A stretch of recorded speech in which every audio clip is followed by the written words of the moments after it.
Time doesn't flow, but our drama must come to an end. Actions coalesce into devastating consequences, and our protagonists must once again transcend the boundaries of time to hold on to what they treasure. Episode 10 Recap. Yay, I was right last week. It turns out Monarch's escape was indeed orchestrated by the Bureau, since they think the ghost will likely show up for Monarch if she still has a use for him. A researcher detects 106 microteslas of electromagnetic radiation in Se-Ha's skin, and Sun Woo realizes they can use radiation levels to pinpoint the ghost's location. Deciding to use Se-Ha as additional bait, Sun Woo dispatches the administrative team onto the field. Things go awry, however, when an unknown masked man purposely collides with Monarch and removes the GPS tracker on him. The Bureau loses track of Monarch, but Se-Ha ends up walking past his hiding spot.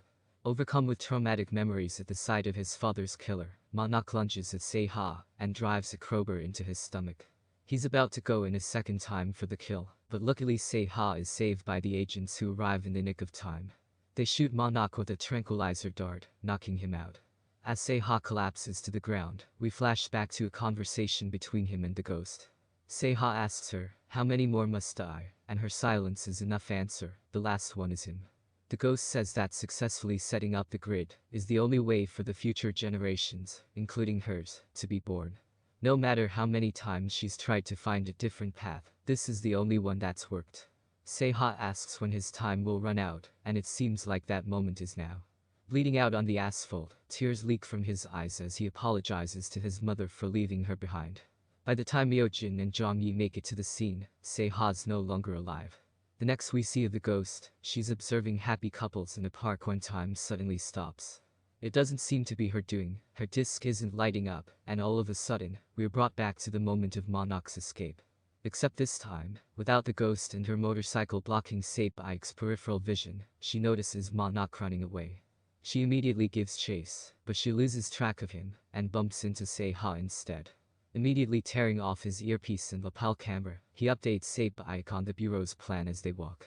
Yet again, they end up in front of Monarch's hiding spot.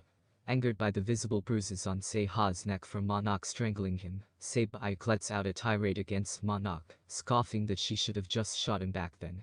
Furious, Monarch bursts out to smash Se-Ike's head in with a wrench, but yet again, time stops.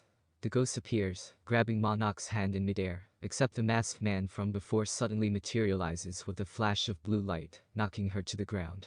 Both teleport away to fight, leaving the scene to continue playing out.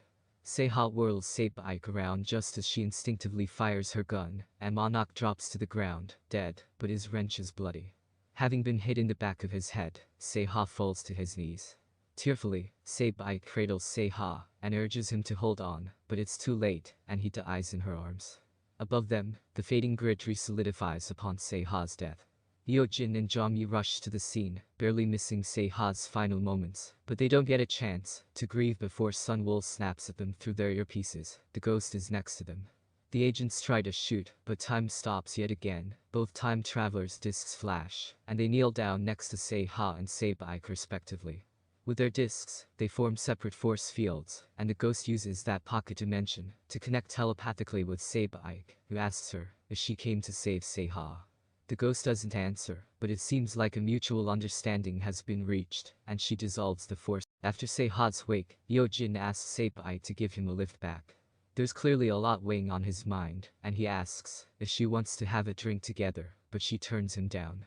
Myo-jin ends up drinking alone below Se-Ike's apartment, and a drunk call leads to her joining him.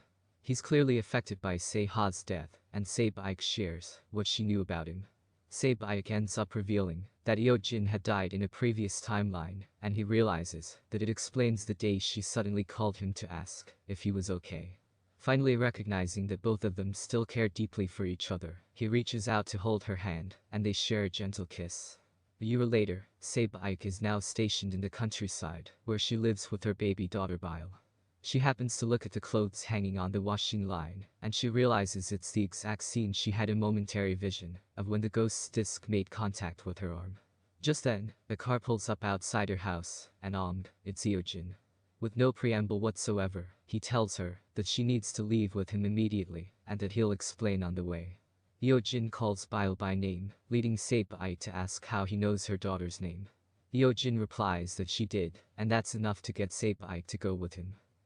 It seems like the Hyojin has traveled here from another timeline, especially with how different his appearance is. It looks like he and Seiha had a style swap, haha. The pair drive off, and meanwhile, blue flashes of light suddenly strike the bureau's buildings, engulfing them in flames. Everyone in sight is decimated by the explosions, and across the world, the grid disappears.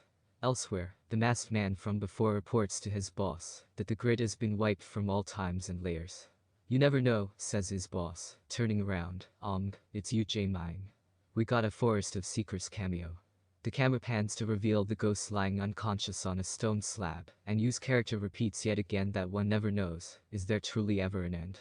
Hyojin and Seibai arrive at a safe house, and the doors open to reveal a very much alive Seiha. The ghost steps out after him, taking bile from Seibai's arms, and then the four retreat into the warehouse, presumably to carry out the next part of their plan. And that's it. That's the end of the final episode, and I'm not quite sure what to make of it.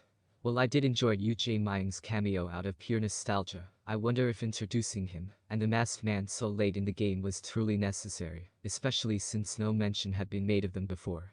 In typical grid fashion, the episode ends with the introduction of new mysteries, except this time there isn't a next episode to answer our question. To be honest, when I finished watching this episode, my initial reaction was simply stunned confusion, because of how much they dropped on us in the final few minutes. Why inundate us with even more questions? Where are the answers we've been waiting for? However, after thinking it through and trying to connect plot events to actual time travel theories, I realized that the ending does actually make sense in some way, and it also gives some form of closure, just not the traditional kind we're used to. Seibai's reiteration that time doesn't flow pretty much confirms that the grid is founded upon the growing block universe theory. I'll be delving a little into this theory in an attempt to make sense of the ending, so please bear with me. And if there are any mistakes in my understanding of the theory, feel free to correct me in the comments.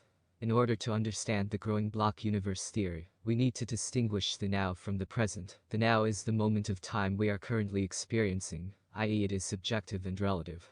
For example, the current place in time that you are experiencing is your now, but the place in time that Aristotle exists in is also his now, just not our perception of what now is. Relative to us, Aristotle existed in the past, but to Aristotle, we exist in his future. In contrast, the present is the edge of the block, where the future comes into being, and becomes the present, i.e. it is theoretically objective. Accordingly, it is possible that none of our characters' now moments are in the present. Drawing upon my earlier example, it could be that the ghost is like Aristotle. She believes she is in the present, but there are in fact others who exist in a later point in time than she does. That could be the trio of Hyojin, Seiha, and the ghost that we see at the end of the episode, but they still aren't necessarily at the present edge of the block. They could be Shakespeare to Aristotle, existing at a later point in time yet still earlier than our current moment. And we might not even be in the present either. There could be people existing in a later point in time than us, but we are unaware of their existence because to us, that is our future, and it's as of yet inaccessible. What this implies is that no time traveler truly knows what is the best outcome, nor what events must happen to achieve it. Every time traveler is merely acting on the limited knowledge they have based on their current now, and traveling back into the past to fix what they perceive to be mistakes. However, every time they time travel and alter events, they become a part of past events, like how Seiha became the janitor's killer alongside the ghost, creating a new version of the previous timeline. This is supported by how the time travelers take the place of their selves in the timeline they traveled to, like when perfectly healthy Seiha morphed into injured time traveler Seiha, because they are now inhabiting this new timeline, and no longer their original one. A paradox, such as the grandfather paradox, is not created, since the time traveler's actions would impact the new timeline they are in, and not the one they came from. With the introduction of even more time travelers in this episode, our original time travelers now have peers with diametrically opposed ideologies and goals to contend with. As seen in this episode, this suggests that both sides will constantly be traveling through time and making changes, creating even more variables and more branches out to alternate timelines. Perhaps this could explain the ghost's motivations. She didn't seem surprised when the masked man appeared out of nowhere, suggesting that she knows of him and his aim. Hence, she may have traveled to the drama's initial timeline in order to ensure the birth of Seibai's daughter. and successfully set up the grid in at least one layer of space-time, so as to thwart the masked man's mission and continue the fight against him. This is why I'm of the opinion that the drama did in fact answer our questions, just in a very subtle and roundabout way.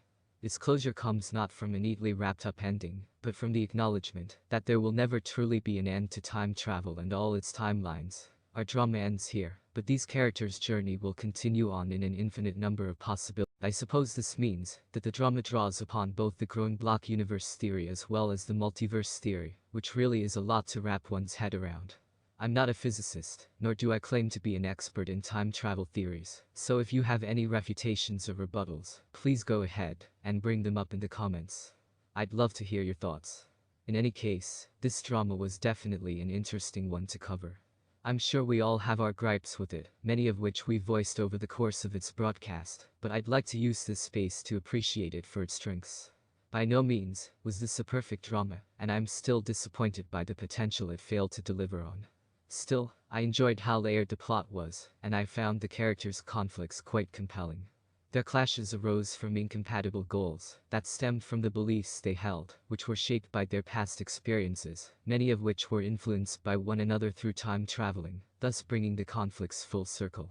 I find it tragically poetic that Seha brought about his own death due to his actions in the past. If he hadn't killed Monarch's father, Monarch wouldn't have had reason to kill him, yet he still went through with it to save mankind.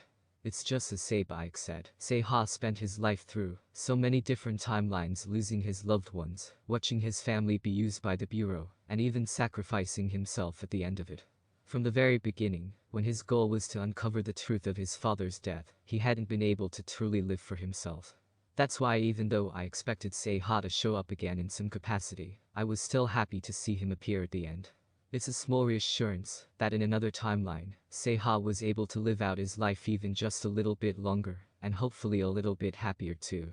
Knowing writer Lee Soo-yin's penchant for social commentary, I have to wonder if Sebaik's monologue about how we are destroying our planet and depriving our future generations is meant to illuminate a possible metaphor that undergirds the drama. The solar winds are akin to the dire consequences of climate change that we can only mitigate or defend against, because it is too late for prevention once we have reached that point. While there are people fighting to protect the Earth, like the Ghost and our protagonists, there are also counter-forces like the Masked Man and his boss, who are akin to profit-driven corporations that display no remorse about polluting the environment and destroying our planet. Perhaps there may never be an end to this conflict. But to stop is to fail entirely, and so our protagonists continue leaping through time in an effort to save mankind. As someone who likes intricate plots and complex theories, I honestly enjoyed the weekly analysis and theorizing that came with each episode. The world building was immersive and piqued my curiosity to know more, and it was satisfying whenever disparate plot threads were finally connected. Still, I think the drama bit off more than it could chew. An intricate plot taken too far just becomes convoluted, which can be tedious for viewers who just want an entertaining and tightly plotted story, not a 10-hour philosophical course. The drama may also have suffered from too much showing and not enough telling. It required careful attention to detail while watching, which meant viewers often had to struggle to connect the dots themselves without much guidance from the drama. This writer's strength is definitely in how her dramas manage to be simultaneously cerebral and compelling, but I wonder if perhaps it went too far in the former direction to the point that it ended up becoming esoteric instead. In any case, while the drama did leave much to be desired, it definitely had its memorable moments too. Although a fair bit of character development was sacrificed in favor of suspense and plot progression, I found myself growing fond of and rooting for our protagonists, especially Eojin with his quiet turmoil and restrained concern. At the end of it all, I suppose I'm both satisfied and disappointed, and maybe a little too mentally exhausted from all the theorizing to parse through how I truly feel about Grid in its entirety. As a thought experiment, the show may have delivered, but as a drama, perhaps not so.